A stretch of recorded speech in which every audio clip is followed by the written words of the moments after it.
NTR host గా చేస్తున్న సంచలనాత్మక షో బిగ్ బాస్. ఈ షో ఊహించని టీఆర్పీతో దూసుకుపోతోంది. అయితే ఈ రియాలిటీ షోలో జరుగుతున్నది అంతా రియల్ కాదేమో అనిపిస్తోంది. అందులో కొన్ని సడలింపులున్నట్లుంది. బిగ్ బాస్ రూల్స్ ప్రకారం ఇంట్లో ఉన్న వారికి ఫోన్, టీవీ వంటి సదుపాయాలు ఏం అందుబాటులో ఉండవు. టీవీ లేదు, బయట వ్యక్తితో కనెక్షన్ లేదు. వంట ఇంట్లో వారే వండుకోవాలి. బాత్రూమ్స్ వారే శుభ్రం చేసుకోవాలి. అలాగే ఎవరి బట్టలు వారే ఉతుక్కోవాలి. పార్టిసిపెంట్స్ దగ్గర ఇప్పటి వరకు ఫోన్ చూడలేదు. అయితే మధ్యలో సెల్ఫీ తీసుకుంటున్న ఫోన్లు ఎలాగో టాస్క్ లోని భాగమే కాబట్టి ఓకే. అయితే బాత్రూమ్స్ నిజంగానే వారే శుభ్రం చేసుకుంటున్నారో లేదో తెలియదు, కానీ బట్టలు మాత్రం వాళ్ళు ఉతుక్కోవడం లేదు. ఎందుకంటే జ్యోతి వెళుతూ ఒక బాంబ్ ప్రిన్స్ మీద వేసి వెళ్ళింది.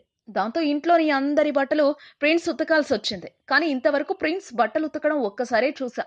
అయితే కొన్ని ఫొటోస్ ని క్షుణ్ణంగా పరిశీలించి చూస్తే వారి వెనకాల వాషింగ్ మిషన్ కనిపిస్తుంది. ఎటువంటి సదుపాయాలు అందుబాటులో ఉండవని, బిగ్ బాస్ హౌస్ లో ఎవరి బట్టలు వారే ఉతుక్కుంటారని వీక్షకులకు చెబుతూ వాషింగ్ మిషన్ ఏర్పాటు చేయడం ఎందుకని కొందరు అభిమానులు ప్రశ్నిస్తున్నారు. ఎవరి బట్టలు వారే ఉతుక్కోవాలి అన్న రూల్ ని పెట్టడం ఎందుకని అడుగుతున్నారు. ఈ వీడియోపై మీ విలువైన కామెంట్స్ ని మాతో షేర్ చేసుకోండి. అండ్ ఇంకో విషయం, సబ్స్క్రైబ్ చేయడం మర్చిపోకండి.